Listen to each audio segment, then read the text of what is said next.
जय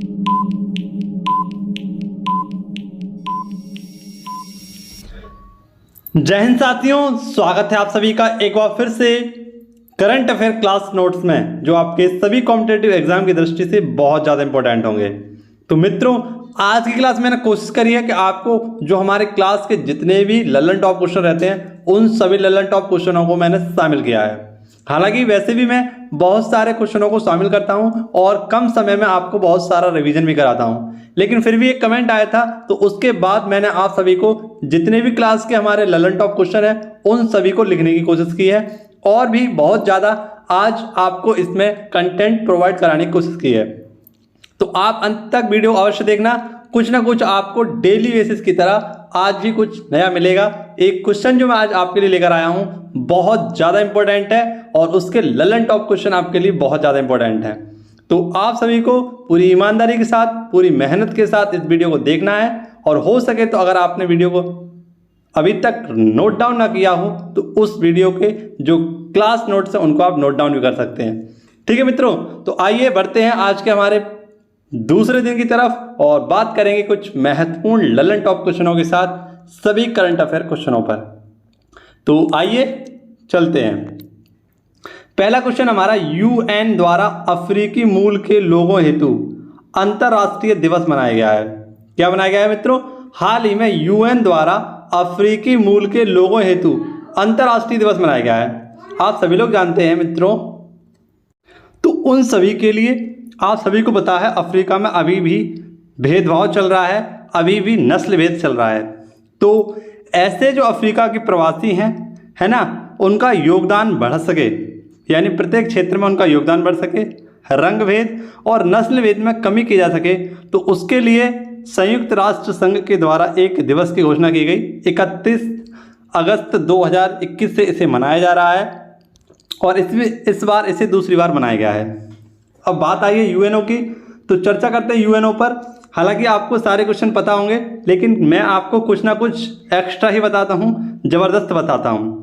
ठीक है, तो यूएनओ में आज एक क्वेश्चन बताऊंगा, बहुत ज़बरदस्त क्वेश्चन है आपके लिए। आपने शायद सुना हो, अगर ना सुना हो तो कमेंट करके बताइएगा। पहला है हमारा स्थापना। इसकी स्थापना आप सभी लोग जानते होंगे 24 अक्टूबर 1945 को हुई होगी। हेडक्वार्टर है इसका न्यूयॉर्क में, और न्यूयॉर्क कहाँ पर है? अमेरिका में। हेड है इसके प्रेजेंट टाइम में एंटोनियो गुटारेज, जो कहाँ के हैं? पुर्तगाल के हैं। हाल ही में यूएनओ में भारत की तरफ से जो प्रतिनिधि गई हैं, इनका नाम है रुचिरा कंबोज। ठीक है मित्रों, तो ये तो हुए हमारे नॉर्मल क्वेश्चन जो हम रोज पढ़ते हैं, लेकिन आप सभी को याद होना चाहिए कि यूएनओ के 6 अंग हैं। कितने अंग हैं मित्रों? यूएनओ के 6 अंग हैं और इन 6 अंगों में से 5 का हेडक्वार्टर कहाँ पर है मित्रों? न्यूयॉर्क में है। लेकिन एकमात्र इसका हेडक्वार्टर, इसका जो अंतर्राष्ट्रीय न्यायालय है, इसका हेडक्वार्टर कहाँ पर है? तो द हैग, नीदरलैंड में। ये क्वेश्चन मैं बताऊंगा क्योंकि आज एक क्वेश्चन आया है हमारा नीदरलैंड का, तो वहां पर मैं आपको इसको क्लियर करूंगा। द हैग में क्या है आपको पता है? द हैग में ही इसका हेडक्वार्टर है इंटरनेशनल कोर्ट का। ये नीदरलैंड में है। नीदरलैंड का पूरा नाम क्या था? हॉलैंड। और हॉलैंड के निवासियों को क्या कहा जाता था? डच। अब बात आई है मित्रों किसकी? अब बात आई है अफ्रीका की। तो अफ्रीका से संबंधित कुछ हम ललन टॉप क्वेश्चनों पर बात करेंगे और पूरे अफ्रीका के बारे में आपको संपूर्ण जानकारी दूंगा, जो आपके सभी कॉम्पिटिटिव एग्जाम की दृष्टि से बहुत ज़्यादा इंपॉर्टेंट रहेंगी। सबसे पहले हम कुछ ललन टॉप क्वेश्चन देखते हैं, जैसे a long walk of freedom. ये पुस्तक किसकी है? नेल्सन मंडेला की। और नेल्सन मंडेला आप सभी जानते हैं अफ्रीका महाद्वीप के पहले अश्वेत राष्ट्रपति थे और ये किसके बहुत बड़े फैन थे? तो गांधी जी के बहुत बड़े फैन थे। नेक्स्ट, आर्टिकल 17 आप सभी लोग जानते हैं, इसमें क्या है? अनटचेबिलिटी, यानी अस्पृश्यता का अंत। नेक्स्ट, दास प्रथा का अंत कब हुआ था? तो इसका 1843 में एलन ब्रो के द्वारा इसका अंत किया गया था। आप सभी लोग जानते हैं एक दास प्रथा बहुत ही घातक बीमारी की तरह थी, जो मानव को लड़वाती थी और मानव से कार्य कराती थी।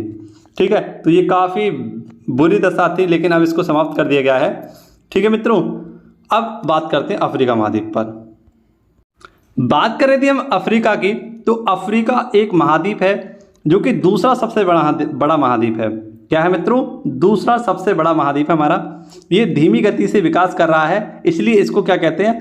अंध महासागर के करीब होने के कारण, और इसको क्या कहते हैं मित्रों, अंध महाद्वीप भी कहते हैं। इसके पास में जो एक महासागर है उसको अंध महासागर के नाम से भी जाना जाता है, जिसे हम अटलांटिक महासागर के नाम से जानते हैं। अफ्रीका का सबसे बड़ा देश है अल्जीरिया, और अल्जीरिया से हमारी कर्क रेखा होकर गुजरती है। ठीक है, कर्क रेखा कहाँ से होकर गुजरती है, तो आप सभी को याद रखना है अल्जीरिया से। ठीक, माफ करना मित्रों, कर्क रेखा नहीं, आप लोग यहाँ पर कर लेना भूमध्य रेखा। ठीक है, अब बात करते हैं कि यहाँ से तीनों रेखाएं ऊपर गुजरती हैं, कर्क रेखा भी गुजरती है, भूमध्य रेखा भी गुजरती है, और आप सभी को पता है मकर रेखा भी गुजरती है। ये तीनों की तीनों रेखाएं कहाँ से गुजरती हैं, अफ्रीका से होकर गुजरती हैं। अफ्रीका का सबसे छोटा देश जान लीजिए कौन सा है, मेओंटो। कौन सा है मित्रों, मेओंटो यहाँ का सबसे छोटा देश है। यहाँ की सबसे ऊंची चोटी कौन सी है, किलिमंजारो। अब बात करते हैं कि यहीं पर विश्व की सबसे लंबी नदी बहती है, जिसका नाम है नील नदी, और इसी नदी पर क्या बना हुआ है, आसवान बांध बना हुआ है। इसे मिस्र का वरदान कहते हैं, है ना, क्योंकि ये नील नदी का वरदान क्या है, मिस्र है। अब मित्रों सुन लीजिए कि मिस्र यहाँ की मिट्टी को कहते हैं कीमिया। क्या कहते हैं मित्रों, यहाँ की मिट्टी को कहते हैं कीमिया, और कीमिया शब्द से क्या बना है, हमारा केमिस्ट्री भी बना है। ठीक है, नेक्स्ट विक्टोरिया झील, ये भूमध्य रेखा से नील नदी निकलती है। ठीक है, विक्टोरिया झील से क्या निकलती है, नील नदी निकलती है, जो कि किस पर, भूमध्य रेखा पर स्थित है। बुशमैन जनजाति, ये कालाहारी मरुस्थल है। ठीक है, यहाँ पर पाई जाती है, और ये कहाँ पर है, बोत्सवाना में। किम्बरले की खान, ये हीरे की खान है और साउथ अफ्रीका में पड़ती है। ऐसी पाम ऑयल रिवर कौन सी है, तो नाइजर। कौन सी नदी है, नाइजर। ठीक है, ये सारे पॉइंट आपको क्लियर होने चाहिए, क्योंकि अफ्रीका महाद्वीप से यहीं से आपके क्वेश्चन बन सकते हैं। अफ्रीका तो यहीं पर एक देश है आपका दक्षिण अफ्रीका, जिसकी राजधानी क्या है, प्रिटोरिया। ये पॉइंट भी आपको याद रखना है। और क्वेश्चन नंबर 2 है आपके लिए बहुत ज़्यादा इंपॉर्टेंट है। इसमें आपके लिए लल्लन टॉप नियुक्तियाँ लेकर आया हूँ। अगर हो सके तो इस क्वेश्चन को जरूर पूरा देखना, क्योंकि ये क्वेश्चन आपके लिए बहुत ज़्यादा इंपॉर्टेंट है। राष्ट्रमंडल संसदीय संघ CPA का कोषाध्यक्ष किसे चुना गया है, तो मित्रों आप सभी को बताना चाहिए कि हमारे जो लोकसभा स्पीकर हैं प्रेजेंट टाइम में, ओम बिरला जी, ये कनाडा के 6 दिवसीय दौरे पर गए हैं। तो वहीं पर राष्ट्रमंडलीय संसदीय संघ की एक बैठक हुई, उसका सम्मेलन हुआ। कहाँ पर हुआ, तो हैलीफैक्स में, और हैलीफैक्स कहाँ पर है, ये कनाडा में ही है। ठीक है, तो यहीं पर क्या हुआ, यहाँ की संसदीय संघ के लिए कोषाध्यक्ष चुना गया, और ये भारतीय मूल के हैं और भारत के MP हैं। भारत के MP मतलब यहाँ के क्या हैं, आप सभी को याद रखना, मेंबर ऑफ पार्लियामेंट हैं, जो कि झांसी ललितपुर से हैं, और इनका नाम है अनुराग शर्मा। तो ये अनुराग शर्मा, ये मित्रों यहाँ पर क्या बन गए हैं, कोषाध्यक्ष बन गए हैं। राष्ट्रमंडल संसदीय संघ की बात करें तो इसकी स्थापना कब हुई थी, 1911 में। और आप सभी को पता है 1911 में क्या हुआ था, तो 1911 में ही भारत की राजधानी दिल्ली बनेगी, इस बात की घोषणा कर दी गई थी, और 1912 में उसे बनाकर तैयार कर दिया गया था लॉर्ड हार्डिंग के द्वारा। ठीक है, ये पॉइंट आप सभी लोग याद रखना। ये कौन से नंबर की है, तो 65वें नंबर की है। कौन से नंबर की मित्रों, 65वें नंबर की इनका इस सम्मेलन था। नेक्स्ट मित्रों, अच्छा ये बात करते हैं किस पर, तो प्रथम राष्ट्रमंडल खेलों पर। आप सभी को पता है 1930 में इनका आयोजन किया गया था, और हैमिल्टन कनाडा में इसका आयोजन किया गया था। 22वां ये बर्मिंघम में किया गया था, और भारत की रैंक है इसमें 4थी। ठीक है, और भारत की तरफ से आप सभी को पता है कौन इसमें प्रतिनिधित्व कर रहा है, तो भारत के जो वर्तमान सभा में लोकसभा के स्पीकर हैं ओम बिरला जी, इनके द्वारा इसका प्रतिनिधित्व किया जा रहा है। ठीक है, आइए मित्रों आप सभी को लल्लन टॉप जो हमारी बेहतरीन सी नियुक्तियां हैं उनके बारे में बताता हूं। आशा करता हूं कि आप इनको जरूर देखेंगे। ठीक है, क्योंकि ये काफ़ी मज़ेदार और रोचक होने वाले हैं। तो देखिए मित्रों, UPSC आप सभी लोग जानते हैं, ये है लोक सेवा आयोग, और इसके अध्यक्ष कौन है, मनोज सोनी। फिक्की इसके हेड कौन है, तो ये है संजीव मेहता। सेल की पहली महिला अध्यक्ष कौन है, तो ये है शोभा मंडल। BSF के अध्यक्ष कौन है वर्तमान में, तो Pankaj Kumar Singh. CAG of India यानी controller attorney general of India कौन है, तो ये है क्रिश्चियन मुर्मू। AG ये कौन है, KK Venugopal attorney general. Next CGA ये है सोनाली सिंह। विदेश सचिव कौन है, तो विनय मोहन क्वात्रा, और हाल ही में ग्रुप D की एक परीक्षा में इसमें पूछा भी गया है। NIA नेशनल हाईवे, ये आप सभी को पता है national human authority of India, इसके अध्यक्ष कौन है, अलका उपाध्याय। ONGC के अध्यक्ष कौन है, तो अलका मित्तल। नीति आयोग के CEO कौन है? परमेश्वर अय्यर। नीति आयोग के वाइस हेड कौन है? तो सुमन के बेरी। इसरो के हेड कौन है? तो एस सोमनाथ। भारत पे के हेड कौन है? रजनीश कुमार। और CBDT के हेड कौन है? नितिन गुप्ता। नेक्स्ट LIC के हेड कौन है? MR कुमार। ठीक है, तो ये हमारे लल्लन टॉप कुछ बेहतरीन सी जानकारियां थी जो मैंने आपके सामने रखी। तो आइए मित्रों बढ़ते हैं अगले क्वेश्चन की ओर। आशा करता हूं आप पूरा एंजॉय ले रहे होंगे इस क्लास का और बहुत ही मज़ेदार बातें अगले क्वेश्चन में आपको बताने वाला हूं। क्वेश्चन नंबर 3, नुआखाई जोहार उत्सव। कौन सा मित्रों? नुआखाई जोहार उत्सव। ये कहाँ का है? तो सीधे सीधे जान लीजिए, आपको केवल और केवल याद करना है कि उड़ीसा की एक खाई है, वहीं पर मनाया जाता है नुआखाई। ठीक है, ऐसे करके याद रख लेना कि उड़ीसा की एक खाई है भैया, वहीं पर क्या मनाया जाता है? नुआखाई उत्सव मनाया जाता है। अब ये नुआखाई उत्सव मनाया क्यों जाता है? तो यहाँ की नई उपज, नुआखाई का मतलब ही है नई उपज, और जब नई उपज उनकी होती है तो यहाँ पर एक संबलपुर में एक मंदिर है, और वो मंदिर किसका है? माता समलेश्वरी का मंदिर है। तो उन्हीं को यह अपनी नई उपज की पहली भेंट चढ़ाते हैं। ठीक है, तो इसीलिए यहीं पर क्या मनाया जाता है? नुआखाई उत्सव मनाया जाता है। यहाँ के दो प्रमुख और जान लीजिए उत्सव हैं, एक रज पर्व है और एक धानु यात्रा उत्सव है। यहाँ पर धानु यात्रा में कंस और कृष्ण भगवान की लीलाओं के बारे में बताया गया है ना। और रज पर्व में आपको पता है यहाँ पर रज पर्व के द्वारा यहाँ पर जो मासिक धर्म से संबंधित एक क्या है? उत्सव है आपका। ठीक, अब लल्लन टॉप उत्सवों में आपके लिए और भी कुछ है। उत्सव में देखिए आप सभी को पता है जल्लीकट्टू, ये कहाँ का है? तमिलनाडु का है। पोंगल उत्सव भी कहाँ का है? तो ये पोंगल उत्सव भी आपका तमिलनाडु का है। अब मुझे कमेंट बॉक्स में बताइए कि ओणम उत्सव कहाँ का है? ओणम उत्सव कहाँ का है? जल्दी से बताइए। तो आपके सामने लिखा भी हुआ है, ओणम उत्सव है केरल का। बिहू उत्सव कहाँ का है? असम का है। गुड़ी पड़वा महाराष्ट्र का है। बैसाखी और लोहड़ी ये पंजाब में सिखों के द्वारा मनाया जाता है। नवरोज उत्सव पारसियों का नववर्ष है। थाईपुसम ये तमिलनाडु का है। और जीभ में क्या लगाते हैं? तो स्वीट चुभ होते हैं इसी उत्सव के दौरान। बथुकम्बा ये फूलों का त्यौहार है, तेलंगाना में मनाया जाता है। लोसर उत्सव लद्दाख में। लोसार उत्सव हिमाचल प्रदेश में। लोसांग सिक्किम में। और चापचारकूट बैम्बू डांस ये कहाँ पर है? मिजोरम में।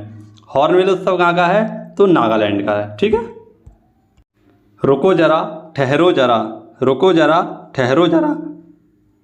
ठीक है, तो इस क्वेश्चन को जिसने देख लिया वो आज का सब कुछ ले गया, उसकी 3 साल की करंट अफेयर तैयार हो गई, ऐसा समझ लीजिए। आज इतना बेहतरीन आपके लिए लल्लन टॉप लेकर आया हूँ। क्वेश्चन नंबर 4 है 67वें फिल्म फेयर अवार्ड। ठीक है, अब तक आप पढ़ रहे थे 67वें राष्ट्रीय अवार्ड, लेकिन अब मैं आज कराऊंगा आज को आपको 67वें फिल्म फेयर अवार्ड।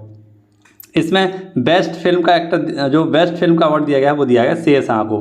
आप सभी को पता है विक्रम बत्रा, शेरशाह, ये दिल मांगे मोर, क्या मांगे? ये दिल मांगे मोर।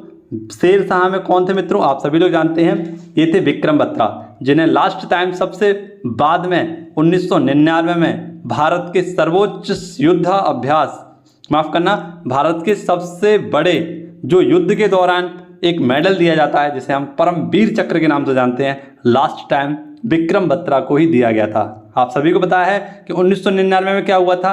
कारगिल युद्ध हुआ था, और उसी समय शेरशाह जो थे, है ना, आप सभी को पता है शेरशाह यानी विक्रम बत्रा, इनको परमवीर चक्र से सम्मानित किया गया था। आप सभी ने, आशा करता हूं कि ये मूवी देखी होगी और इसका गाना भी सुना होगा, मेरा डोला नहीं आया डोला, मेरा डोला नहीं आया डोला। ये गाना सुना होगा आपने, अगर सुना है तो कमेंट बॉक्स में यस लिख दीजिए। बेस्ट एक्टर हैं रणवीर सिंह, आहा रंग बिरंगे पर्दों वाले कपड़े पहनने वाले रणवीर सिंह, और इन्हें किस मूवी के लिए? तो आप सभी को पता है कपिल देव की एक मूवी आई थी जिसका नाम था 83, यानी उनकी ऑटोबायोग्राफी पर आधारित थी 83, क्योंकि आपको पता है 1983 में हमने क्या जीता था? पहली बार वर्ल्ड कप जीता था। ठीक है, तो उसी के दौरान इस मूवी को बनाया गया है, जिनमें कपिल देव का किरदार किसने निभाया था? तो रणवीर सिंह ने। नेक्स्ट बेस्ट एक्टर्स का अवार्ड किसे दिया गया है? कृति सेनन को, और इनकी एक मूवी थी मिमी। बेस्ट डायरेक्टर का अवार्ड किसे दिया गया है? तो विष्णु वर्मन को दिया गया है, और इन्होंने इस फिल्म को डायरेक्ट किया था शेरशाह को, तो उसके लिए बेस्ट डायरेक्टर का अवार्ड इन्हें दिया गया है। अब बात करें फिल्म फेयर अवार्डों की शुरुआत कब हुई थी, तो इनकी शुरुआत हुई थी 1954 में। 1954 में ही आपको पता है भारत रत्न की शुरुआत हुई थी और 1954 में ही पद्म पुरस्कारों की भी शुरुआत हुई थी। इसके साथ साथ 1954 में ही जो हमारा आंध्र प्रदेश है, आंध्र प्रदेश के उच्च न्यायालय को भी स्थापित किया गया था। आप सभी को पता है भाषाई आधार पर बनने वाला पहला राज्य कौन सा था, हमारा आंध्र प्रदेश, और आंध्र प्रदेश का जो उच्च न्यायालय है वो 1954 में बनकर तैयार हो गया। ठीक है मित्रों, ये पॉइंट आपको याद रहेगा। अब सबसे पहले अब हम जानते हैं, फिल्म की बात आई है तो फिल्मों का जो सबसे बड़ा अवार्ड होता है उसे जानते हैं हम ऑस्कर अवार्ड के नाम से। ऑस्कर अवार्ड में देखिए तो 3 साल के आपको बताने वाला हूं। आप सभी को पता है 92वें नंबर के 2020 में दिए गए, 93वें नंबर के 2021 में दिए गए और 94वें नंबर के 2022 में दिए गए। तो 92वें नंबर के बेस्ट एक्टर थे जोकिन फिनिक्स, इन्हें जोकर मूवी के लिए दिया गया था। बेस्ट फिल्म थी यहाँ पर पैरासाइट, बेस्ट एक्ट्रेस थी यहाँ पर रेवनी जुबलीकर। अगर बात करें 93 की तो यहाँ पर बेस्ट फिल्म थी नोमैनलैंड, बेस्ट एक्टर थे एंथनी हॉपकिंस और बेस्ट एक्ट्रेस थी आपकी फ्रांसिसी मैकडॉलमेंट। वहीं पर 94 नंबर की यानी 2022 की बात करें तो बेस्ट फिल्म थी इसकी कोडा, बेस्ट एक्टर थे विल स्मिथ और बेस्ट एक्ट्रेस थी आपकी जेसिका चैस्टेन। बेस्ट एक्टर थे जॉन कैम्पियन और जॉन कैम्पियन को बेस्ट डायरेक्टर का अवार्ड दिया गया, ऑस्कर अवार्ड दिया गया। इसी के साथ साथ बाफ्टा में इनकी जो बेस्ट फिल्म की मूवी थी वो थी द पावर ऑफ डॉग, इसके लिए भी इन्हें बेस्ट डायरेक्टर का अवार्ड दिया गया था। तो ये आप सभी को किसी ने नहीं बताया होगा, आपने बहुत सारे चैनलों पर पढ़ा भी होगा, लेकिन ये सारी चीज़ आपको इतने कम समय में रिपीट नहीं कराई होंगी जो मैंने आपको कराई। नेक्स्ट देख लीजिए नेशनल फिल्म अवार्ड जो 68 नंबर के थे, इसमें बेस्ट फिल्म का अवार्ड दिया गया था अजय देवगन और सूर्या पुष्पराज झुकेगा नहीं। नेक्स्ट बेस्ट एक्टर का अवार्ड किसे दिया गया था, तो माफ़ करना ये उल्टा हो गया है, आप सभी लोग इसको रिवर्सिबल कर लेना। क्या कर लेना, रिवर्सिबल, ऊपर का नीचे नीचे का ऊपर। बेस्ट फिल्म क्या थी हमारी, तानाजी। ठीक है, ये पॉइंट आप सभी लोग याद कर लेना और वीडियो अगर पसंद आ रही हो तो वीडियो को लाइक कर लेना। ठीक है, क्वेश्चन नंबर 5। क्वेश्चन नंबर 5 है अम्लान बोरगोहन। ठीक है, अब तक आपने सुनी होंगी, कौन सुनी थी मित्रों, लवलीना बोरगोहन, लेकिन अब आ गए हैं अम्लान बोरगोहन। ये अम्लान बोरगोहन कौन है, तो एक धावक हैं और धावक हैं ये हैं एकदम हवा से भी तेज धावक। ठीक है, तो ये रायबरेली में एक प्रतियोगिता चल रही थी, इसका नाम था इंटर रेलवे चैंपियनशिप, और इंटर रेलवे चैंपियनशिप में इन्होंने भाग लिया था 100 मीटर रेंज में, 100 मीटर दौड़ में इन्होंने क्या लिया था, भाग लिया था, और इन्होंने नेशनल रिकॉर्ड बनाया है 10.25 सेकंड में इन्होंने क्या किया मित्रों, 100 मीटर की दूरी तय कर ली। तो इनका ये नेशनल रिकॉर्ड बन चुका है। मेरी दिली इच्छा थी कि भारत में जल्दी से ये नेशनल रिकॉर्ड टूटे। ठीक है, अगर हम बात करें, वैसे तो दिली इच्छा है कि ये वर्ल्ड रिकॉर्ड टूटे, क्योंकि 2019 से एक ही के नाम है और आप सभी लोग इस फेमस व्यक्ति को जानते होंगे, ये हैं उसेन बोल्ट। कौन है मित्रों, उसेन बोल्ट। ये जमैका के हैं और इनका जो वर्ल्ड रिकॉर्ड है 100 मीटर का ये है 9.58 सेकेंड, यानी कि 9 सेकेंड 58 नैनो सेकेंड का इनका एक दौड़ का रिकॉर्ड है, और ये कम से कम मित्रों 10 सेकेंड के अंदर ही 100 मीटर को पार कर देते हैं। ठीक है, ये पॉइंट आप सभी लोग याद रखना। बहुत लंबे लंबे पैर फेंकते हैं। कहाँ के हैं ये, तो जमैका की राजधानी क्या है, किंगस्टन। और आप सभी को पता है हाल ही में यहाँ पर कौन गए थे किंगस्टन में, तो भारत के राष्ट्रपति रामनाथ कोविंद जी गए थे। तो इन्होंने क्या किया मित्रों, यहाँ पर भारत मैत्री पार्क का उद्घाटन किया था। क्या किया था, भारत मैत्री पार्क का उद्घाटन किया गया था किंगस्टन में, जो कि राजधानी किसकी, जमैका की। ठीक है, तो ये क्वेश्चन आपको इस क्वेश्चन से याद रखने थे। आइए बढ़ते हैं अगले क्वेश्चन की ओर, और नेक्स्ट क्वेश्चन आप सभी के लिए बहुत ज़्यादा इंपॉर्टेंट है। इसे सोच समझकर बहुत ही मेहनत के साथ इस क्वेश्चन को समझने की कोशिश करना। मैं पूरी कोशिश करूंगा आपको इस क्वेश्चन को समझाने की। क्वेश्चन नंबर 6 है आपका मित्रों, क्या है, परख। क्या है मित्रों, परख। तो इंग्लिश में इसकी स्पेलिंग देख लीजिए, PARAKH। ये शिक्षा मंत्रालय के द्वारा हाल ही में एक क्या है, एक मित्रों मूल्यांकन विश्लेषण विकास संशोधन है। जैसा कि आपको पता है कि CBSE बोर्ड और UP बोर्ड की अगर हम बात करें तो यहाँ पर मित्रों CBSE बोर्ड को कम मेहनत करके अच्छे अंक मिल जाते हैं। हालांकि मेहनत तो छात्र करते ही हैं पढ़ाई में, सभी करते हैं, आप भी करते हैं, मैं भी करता हूँ, लेकिन कहीं का ना कहीं ये जो मूल्यांकन का तरीका था वो थोड़ा डिफरेंट था, है ना। यहाँ पर इनकी परसेंटाइल चलती थी और वहाँ पर हमारे अंक आते थे। तो इससे क्या होता था, इनकी जो परसेंटेज बनती थी वो काफ़ी हाई बन जाती थी, लेकिन UP बोर्ड के बच्चों की, हम जैसे बच्चों की बहुत कम रह जाती थी। तो इसी को इक्वल करने के लिए, इसमें समानता लाने के लिए जितने भी हमारे उच्च माध्यमिक शिक्षा बोर्ड हैं, जितने भी हमारे निम्न शिक्षा बोर्ड हैं, उन सभी में यानी केंद्र और राज्यों में बोर्डों के मूल्यांकन के लिए क्या किया गया है, इस परख कार्यक्रम को स्टार्ट किया गया है, यानी परख चीज़ को लॉन्च किया गया है। परख की फुल फॉर्म देख लीजिए कि performance assessment review and analysis for knowledge for holistic development, यानी एक ऐसा मूल्यांकन होना चाहिए, एक ऐसा विश्लेषण होना चाहिए जिसमें किसी भी प्रकार का भेदभाव ना हो और उसमें छात्रों के विकास पर जोर दिया गया हो, उनके नंबरों पर ध्यान दिया गया हो। तो हाल ही में आपको पता है कि जो हमारा न्यू एजुकेशन पॉलिसी है 2020 कस्तूरी रंगन जी की सिफारिश पर आया था, उसके तहत इसको लागू किया गया है। ठीक है, अब आप सभी को पता है कि न्यू एजुकेशन पॉलिसी को प्राइमरी लेवल पर लागू करने वाला भारत का पहला राज्य कौन सा था, ये कमेंट बॉक्स में जल्दी से बता दीजिए मुझे। ठीक है, तब तक मैं ललन टॉप क्वेश्चनों पर बात कर लेता हूँ। ललन टॉप क्वेश्चनों में देखें तो निपम, ये बौद्धिक संपदा संरक्षण एक क्या था, प्रोटोकॉल था। नेक्स्ट स्माइल, तो हाशिए पर समुदाय को समाज की धारा में जोड़ने के लिए, जैसे आपके जो थर्ड पार्टी जेंडर होते हैं उनको समुदायों को क्या करना है, समाज की धारा में जोड़ना है, यानी जिस प्रकार से आप रोजगार कर रहे हैं तो वो भी रोजगार के साधनों पर अवसर ले सकें, तो उसके लिए स्माइल योजना को स्टार्ट किया गया था। दिसांग गैप कर्नाटक से संबंधित है और भूमि सुधार के लिए इसे लाया गया था। नमस्ते, आप सभी को पता है नमस्ते ये प्रोग्राम चलाया गया था। मल का सीधा संपर्क व्यक्ति से ना हो, जो सफाई कर्मचारी होते हैं उनके लिए मशीन प्रोवाइड कराने के लिए नमस्ते कार्यक्रम को स्टार्ट किया गया था। नेक्स्ट, पालन 1000, तो जन्म के 100 दिन तक बच्चे को पालन पोषण दिया जाए, इसके लिए इसे स्टार्ट किया गया था। ठीक, तो ये हमारा अगला क्वेश्चन था। अगला क्वेश्चन पे बात करेंगे। नेक्स्ट क्वेश्चन है क्वेश्चन नंबर 7, इंडिया @100 के लिए प्रतिस्पर्धात्मक रोड मैप जारी किया गया है। आप सभी को बताया कि भारत 1947 में आज़ाद हुआ था, लेकिन उन 2047 तक भारत 100 वर्ष पूर्ण कर लेगा, है ना, स्वतंत्रता के 100 वर्ष पूर्ण कर लेगा। तो यहाँ पर क्या होगा, इससे पहले हमें जो हमारा आर्थिक सलाहकार समिति है उसके द्वारा 4 उद्देश्य दिए गए हैं, और 4 उद्देश्य क्या हैं, तो उसको बोला गया है 4S पर बल देने के लिए। इस 4 उद्देश्य दिए गए हैं जो 4S पर बल देगा। 4S क्या क्या है, तो ये 4S आपके सामने लिखी हुई है। ठीक है, एक S का मतलब है सॉलिड, यानी रक्षा के क्षेत्र में बहुत ज़्यादा सॉलिड होना है। सतत विकास के साथ हमें सस्टेनेबल डेवलपमेंट करना है। शेयर्ड, राज्य केंद्र की सुरक्षा के लिए आगे बढ़कर आना है। और सोशल प्रोग्रेस, हमारे समाज की प्रगति पर भी हमें बल देना है।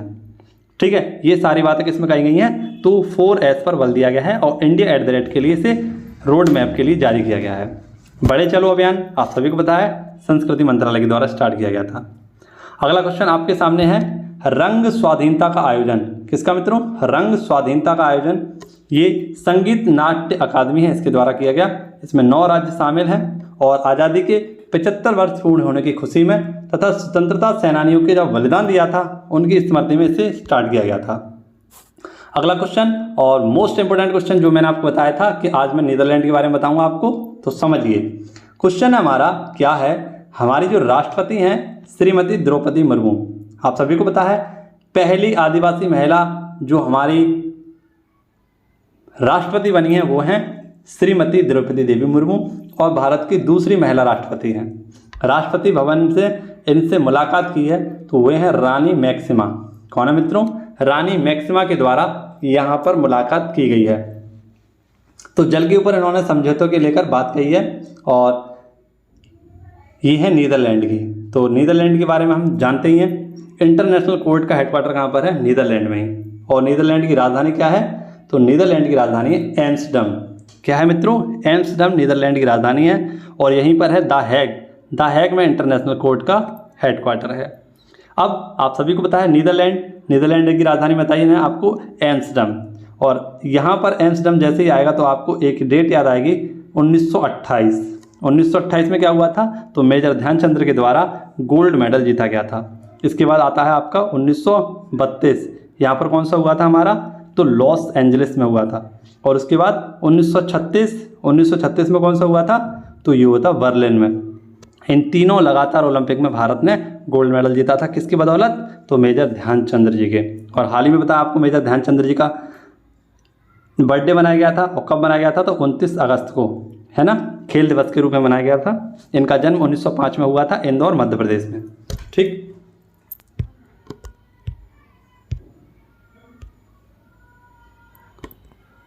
अब राष्ट्रपति आई हमारी और हाल ही में राष्ट्रपति बनी है, तो राष्ट्रपति स्पेशल तो बनता ही है, तो राष्ट्रपति स्पेशल पर भी बात कर लेते हैं।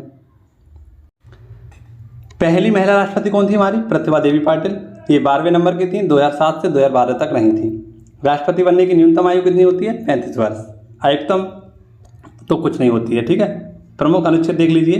राष्ट्रपति भारतीय संविधान के कौन से आर्टिकल में? 52 में। 53 में संघ की कार्यपालिका के अध्यक्ष कौन होते हैं? राष्ट्रपति। 54 में राष्ट्रपति का निर्वाचन है। 55 में राष्ट्रपति के निर्वाचन की विधि है और 56 में इनका कार्यकाल है। 60 में इनकी शपथ है और 61 में इनका महाभियोग है। 72 में राष्ट्रपति की क्षमादान शक्ति है और 143 में राष्ट्रपति का अध्यादेश है। ठीक है, वहीं पर बात करें कि 2 बार हमारे राष्ट्रपति रहने वाले एकमात्र व्यक्ति कौन थे? डॉक्टर राजेंद्र प्रसाद। 1950 से 1962 तक ये रहे थे और भारत के प्रथम राष्ट्रपति भी थे। इसके साथ साथ सर्वाधिक लंबा कार्यकाल भी किसका था? तो यही इनका ही था, राष्ट्रपति राजेंद्र सिंह का, राजेंद्र प्रसाद जी का। क्वेश्चन नंबर 10, बहुत ही सरल भाषा में आपको बहुत कुछ समझाने वाला हूँ इस क्वेश्चन नंबर 10 में। तो सबसे पहले देखते हैं मिखाइल गोर्बाचेव। आप सभी लोग इस नाम को शायद ना जानते हो, लेकिन मैं आपको जब बताऊंगा तो आपको याद आ सकता है। मिखाइल गोर्बाचेव, इनका हाल ही में निधन हुआ है।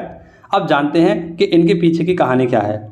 तो आप सभी को पता है कि एक कोल्ड वॉर हमारा जब 1945 में क्या हुआ था, 1939 से 1945 तक हमारा सेकेंड वर्ल्ड वॉर हुआ। और जब सेकेंड वर्ल्ड वॉर हुआ तो उसकी समाप्ति हुई कि क्योंकि बहुत ज़्यादा धन माल की हानि हो रही थी, पूरी अगर पृथ्वी नष्ट होने वाली थी इसकी वजह से, तो इसकी समाप्ति की घोषणा की गई। और जब इसकी समाप्ति की घोषणा की गई तो यहाँ पर विजेता जो हमारे मित्र राष्ट्र देश थे वो निकल कर आए। इनमें 2 देश थे, एक था आपका अमेरिका और एक था आपका सोवियत संघ यानी यूएसएसआर यानी कि रूस। ठीक है, जो अमेरिका था ये पूंजीवादी पर जोर देता था, यानी ये पूंजीवादी था, और जो यूएसएसआर था ये साम्यवादी था। इसके लिए नाटो बनाया गया और इसके लिए वार्सा पैक्ट किया गया। भारत से बोला गया कि आप इसमें शामिल हो जाइए, लेकिन भारत ने क्या कहा, हम किसी भी गुट में नहीं रहेंगे। तो गुट अब ने उन्होंने अपना अलग बना लिया, इसका नाम रखा नाम। तो भारत कैसे हो गया? गुट निरपेक्ष हो गया। ठीक है, 1955 में एक बारडोंग सम्मेलन हुआ था जवाहरलाल नेहरू के नेतृत्व में, तो उसमें क्या हुआ, भारत अलग रहा, यानी किसी भी गुट में शामिल नहीं हुआ। तो उस समय क्या हुआ था, यहाँ के जो राष्ट्रपति थे इनका नाम था मिखाइल गोर्बाचेव। ये रूस के अंतिम राष्ट्रपति थे। हालांकि इन्होंने 25 दिसंबर 1991 को अपना जो राष्ट्रपति पद से त्याग पत्र भी दे दिया, लेकिन उससे पहले इन्होंने एक गलती कर दी जो कि अभी भी रूस झेल रहा है। इन्होंने 1990 में क्या कर दिया, जो यूएसएसआर था उसको इसका विघटन को मंजूरी दे दी, यानी उसके टुकड़े कर दिए गए। जैसे आपको पता है किर्गिस्तान, कजाकिस्तान, उज्बेकिस्तान, ये सारे के सारे किसके पार्ट थे? ये सब यूएसएसआर के पार्ट थे। यूक्रेन है, बेलारूस है, ये सब किसके पार्ट थे? रूस के ही पार्ट थे। तो ये 15 देश इससे अलग हो गए। तो ये इनकी सबसे बड़ी गलती थी। इनका सबसे बड़ा क्या था मित्रों? एक गलत फैसला था। तो इनका हाल ही में निधन हो गया है। किसका? मिखाइल गोर्बाचेव का। ये रूस के अंतिम राष्ट्रपति थे। ठीक है, ये पॉइंट आपको याद रखना है।